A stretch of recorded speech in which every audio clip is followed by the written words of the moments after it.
섬들아, 내게 들으라. 먼 곳 백성들아, 귀를 기울이라. 여호와께서 태에서부터 나를 부르셨고 내 어머니의 복중에서부터 내 이름을 기억하셨으며 내 입을 날카로운 칼같이 만드시고 나를 그의 손 그늘에 숨기시며 나를 갈고 닦은 화살로 만드사 그의 화살통에 감추시고 내게 이르시되 너는 나의 종이요 내 영광을 내 속에 나타낼 이스라엘이라 하셨느니라. 그러나 나는 말하기를 내가 헛되이 수고하였으며 무익하게 공연히 내 힘을 다하였다 하였도다. 참으로 나에 대한 판단이 여호와께 있고 나의 보응이 나의 하나님께 있느니라. 이제 여호와께서 말씀하시나니 그는 태에서부터 나를 그의 종으로 지으신 이시요 야곱을 그에게로 돌아오게 하시는 이시니 이스라엘이 그에게로 모이는도다. 그러므로 내가 여호와 보시기에 영화롭게 되었으며 나의 하나님은 나의 힘이 되셨도다. 그가 이르시되 내가 나의 종이 되어 야곱의 지파들을 일으키며 이스라엘 중에 보존된 자를 돌아오게 할 것은 매우 쉬운 일이라. 내가 또 너를 이방의 빛으로 삼아 나의 구원을 베풀어서 땅 끝까지 이르게 하리라.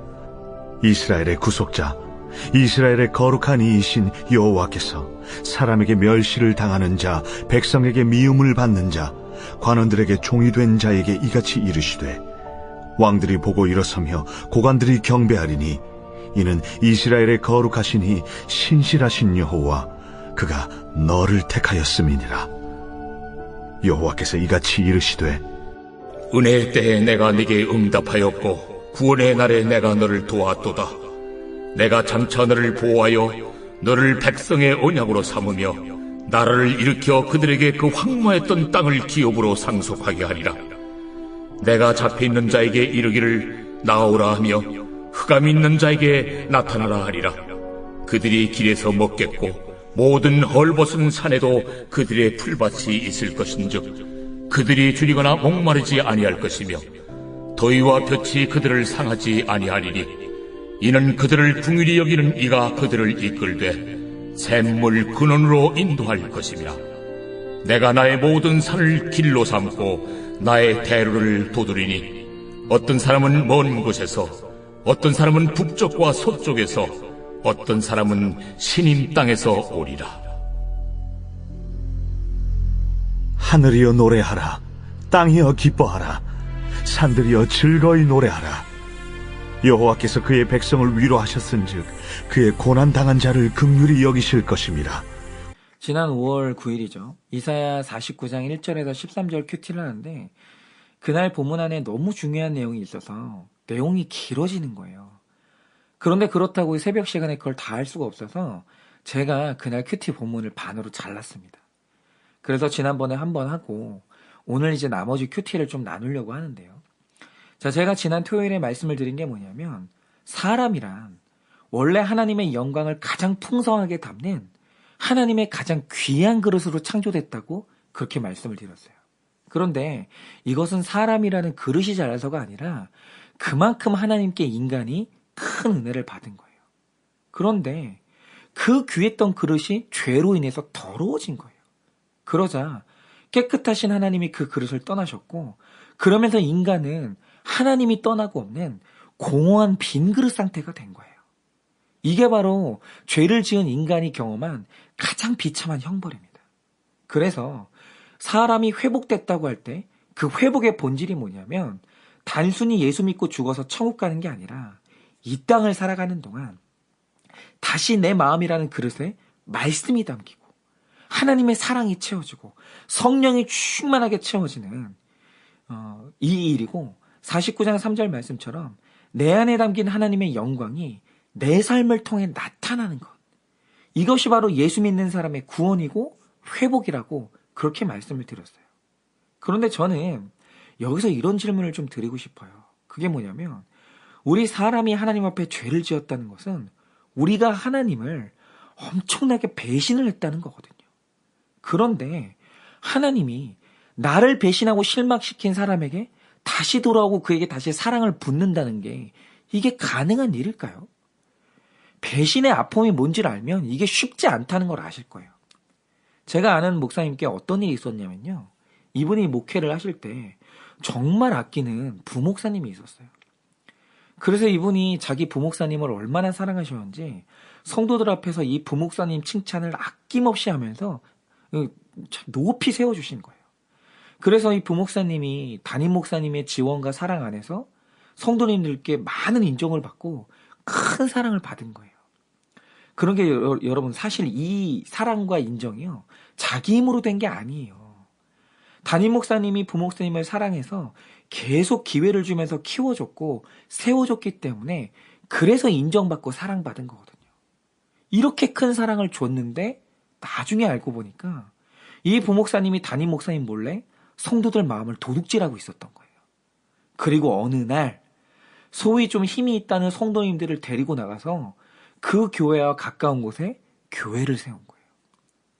그러니까 이 담임 목사님 입장에서는 대단히 큰 배신을 당한 거예요. 그러자 이 담임 목사님이 어떻게 되셨냐면 너무 충격을 받아서 실어증에 걸리고 한동안 말없이 잠적을 해버리신 거예요. 그러니까 이 사람한테 너무 큰 충격을 받으신 거죠. 물론 이 담임 목사님이 봐야 될 죄가 있겠지만 그런데 이런 큰 배신을 당했을 때 여러분 같으면 어떻게 하시겠습니까? 이런 큰 배신을 당했는데도 불구하고 이 사람을 전과 똑같이 사랑할 수 있겠습니까? 사랑하지 않은 사람에게 배신을 당했다? 그건 좀 나을 수도 있죠. 그런데 내가 베풀었다는 사랑이 크면 클수록 그 사랑이 배신으로 보답받았을 때 그걸 감당할 수 있는 사람은 몇 명이 안 됩니다. 그런데 우리의 관계가 힘든 이유가 뭐냐면 우리 삶에 이런 배신이 자주 일어난다는 거예요. 우리는 큰 사랑을 베푼 자녀에게 배반당하고 평생 헌신했던 배우자에게 배반당하고 일평생 수고하고 사랑했던 직장으로부터 쫓겨나고 여러분 이렇게 내가 베푼 사랑이 배신으로 보답받았을 때 그 관계를 계속 사랑으로 이어간다는 것은 거의 불가능에 가까워요. 그런데 여러분 이 온 우주에서 가장 큰 배신을 당한 사람이 누군지 아십니까? 가장 큰 사랑을 베풀었던 하나님이에요. 여러분 그 큰 사랑으로 진흙에 불과했던 인간에게 자기 생명을 넣어줬어요. 그리고 그것도 부족해서 아예 세상 만물을 창조한 다음에 통째로 인간한테 선물로 줬어요. 여러분 이렇게 큰 사랑을 베푼 존재가 하나님 말고 있습니까? 그런데 인간이 그것에 대해서 어떻게 반응했습니까? 금지된 선악과를 따먹으면서 하나님의 우주적인 사랑에 배신으로 응답한 거예요. 여러분 이때 하나님이 인간을 사랑하는 게 가능하겠습니까? 그런데 구원의 신비가 뭐냐면 이사야 49장 6절에 말씀하시길 배신한 이스라엘을 일으키고 다시 돌아오게 하는 것은 나에게 매우 쉬운 일이라고 말씀하시는 거예요. 여러분 우리는 이 작은 사랑을 하고도 배신한 사람을 사랑하는 게 죽을 만큼 힘든 일인데 하나님은 이 큰 배신을 당하고서도 여전히 사람을 사랑하는 게 쉬운 일이라는 거예요. 그러면 배신자인 우리를 여전히 사랑하고 구원하시는 게 어떻게 하나님한테 쉬운 일일 수 있냐라는 거예요. 이사야는 그 이유를 의외롭게도 하나님의 선택과 예정에서 찾고 있는 거예요. 그러니까 만약에 누군가가 구원받고 용서를 받았다. 그러면 하나님께서 어느 날 쇼핑하듯이 세상을 구경하다가 야 그래도 쟤는 좀 마음에 든다. 구원하자. 이런 즉흥적이고 우발적으로 결정된 사건이 구원이 아니라는 거예요. 오늘 이사야가 말하는 게 뭐냐면 누군가가 구원받았다. 그러면 그 구원이라는 사건이 있기 전에 반드시 선택과 예정이 있었다라는 거예요. 여러분 49장에서 구원과 회복을 말할 때 가장 먼저 전제하는 게 뭡니까? 1절에 이렇게 선포합니다. 섬들아 내게 들으라. 먼 곳 백성들아 귀를 기울이라. 여호와께서 태에서부터 나를 부르셨고 어머니의 복중에서부터 내 이름을 기억하셨으며. 여러분 이 말씀 속에 뭐가 있습니까? 내가 구원으로 부름받고 용서받았을 때는 이미 내 구원에 대한 선택과 예정이 있었다는 거예요. 그러면 이 구원의 필수 요소인 선택과 예정이 뭐냐는 거죠. 여러분 이렇게 생각하시면 쉽습니다. 일단 선택은 사람에 관한 문제예요. 도대체 누가 구원받을 것이며 누가 용서받을 것인가? 이렇게 하나님은 구원받고 용서받을 그 한 사람을 찾으세요. 이게 바로 선택이에요. 그러면 선택 다음엔 그러면 구원받은 선택받은 이 사람을 어떤 방식으로 구원할 것인가? 이 방법과 계획을 세우시는 이것이 바로 예정이에요. 그런데 여러분 생각해 보세요. 사람을 택하는 것과 구원의 방법을 세우는 것 중에 둘 중에 뭐가 먼저 있었겠어요? 당연히 방법 전에 사람에 대한 선택이 먼저 있었겠죠. 그런데 우리가 그런 생각을 해봐야 됩니다. 왜 하나님은 버려도 되는데 왜 하나님은 사람을 용서하고 구원하기로 결정하셨을까요? 왜 그런 선택이 이루어질까요? 이유는 딱 하나입니다. 하나님이 그를 사랑하신 거예요. 성경에서 말하는 구원의 선택의 이유는 사랑 하나밖에는 없는 거예요. 그런데 저는 이 구원의 선택 있죠. 사랑으로 말미암은 구원의 선택. 저는 성경에서 이 주제가 제일 미스테리하고 너무너무 신비한 주제라고 생각을 하는데 여러분 왜 그러냐면 성경이 말하는 이 사랑의 선택이 언제 시작되는지 아십니까? 오늘 말씀을 보면 여호와께서 태에서부터 나를 부르셨고 내 어머니의 복중에서부터 내 이름을 기억하셨다고 하는데요. 에베소서 1장 4절을 보면 사실 택자를 향한 하나님의 사랑은 훨씬 더 이전부터 있었다고 밝히는데 성경이 밝히는 그 시점이 언제인 줄 아십니까? 바로 창세 전이에요. 창세 전에 그리스도 안에서 우리를 택했다고 밝힙니다. 그러니까 제가 이 하나님의 이 선택 있죠. 사랑의 선택. 이 사랑을 신비하게 여기는 게 뭐냐면 창조보다 사랑이 먼저 있었다는 거예요. 창조해놓고 그 실물을 보면서 사랑에 빠지신 게 아니에요. 사랑이 먼저 있었고 그 다음이 창조예요. 여러분 이 세상에 역사가 시작된 이래로 하나님의 사랑보다 앞서 있는 게 아무것도 없다는 거예요. 그러므로 하나님이 왜 나를 사랑하시냐고 물을 때 역사 안에서는 그 사랑의 이유를 찾을 수가 없는 거예요. 왜냐하면 인간의 삶이 시작되기 전에 이미 하나님이 사랑을 먼저 시작하셨거든요. 그러니까 저는 제 자신이 택자라고 확신하거든요. 그런데 여러분은 택자라는 말의 뜻, 이 깊이를 아십니까? 여러분 하나님은 박현성이라는 저를 사랑해서 택하셨어요. 그런데 1980년에 태어난 박현성을 하나님은 창세 전부터 사랑하고 계셨어요.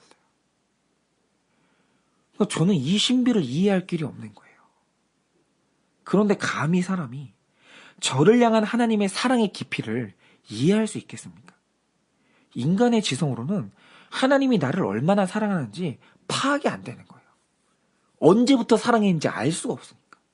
그러니까 택자가 됐다는 말, 너는 사랑받는 자가 됐다는 말의 뜻은 헤아릴 수 없이 심오하고 그 사랑의 깊이는 얄팍할 수가 없는 거예요. 그래서 이 신비한 사랑을 고민하다가 요한이 하나님을 정의하길 하나님은 사랑이라고 정의를 내린 거예요. 그러면 도대체 언제부터 시작됐는지 그 기원을 알 수 없는 선택과 예정이 내 구원과 무슨 상관이 있냐는 거예요. 도대체 이사야는 왜 구원의 확신을 말하면서 선택과 예정을 말하는가? 복잡할 거 하나도 없고요. 이 문제의 핵심이 뭐냐면 뭐가 먼저냐는 거예요. 가장 먼저인 게 뭐냐는 거죠. 세상에 하나님의 사랑보다 먼저 일어난 사건이 있을 수 있냐라는 거예요.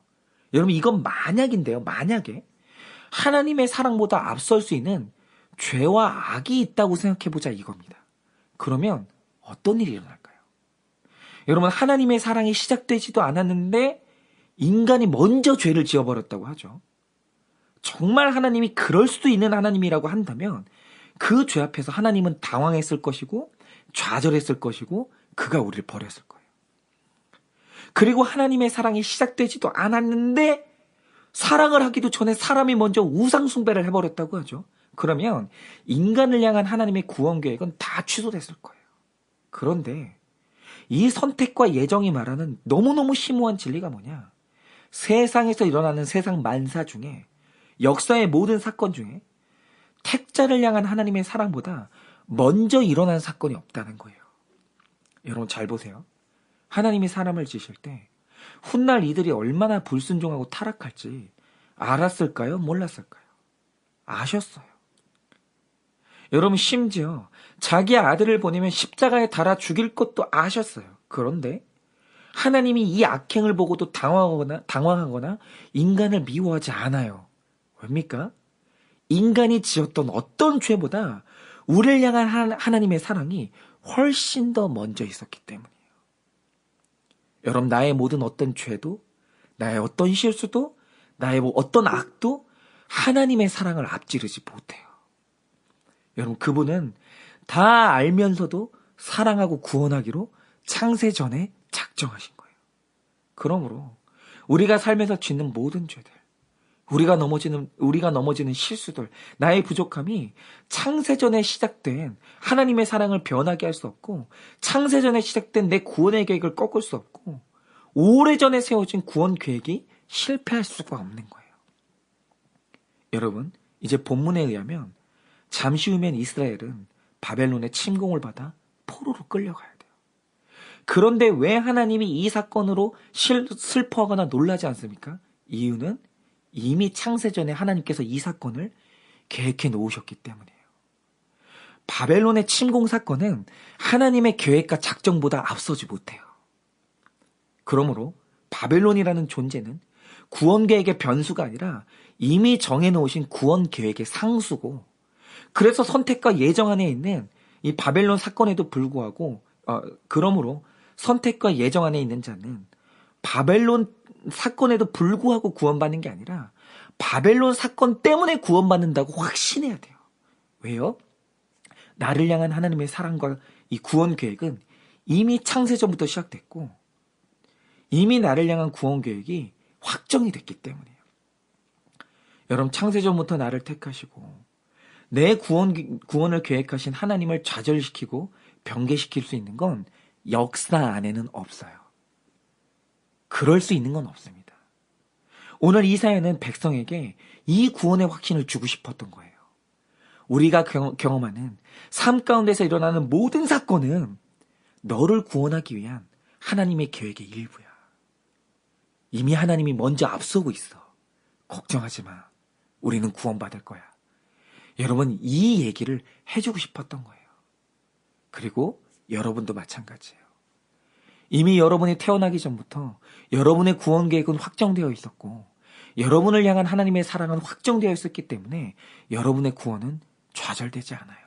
그러니 오늘 하루 창세전부터 시작된 하나님의 선택과 예정의 말씀을 굳건히 붙드셔서 일어나는 모든 사건이 구원의 사건임을 믿으시고 굳건히 서 계시는 여러분 되시길 예수님의 이름으로 축원을 드립니다.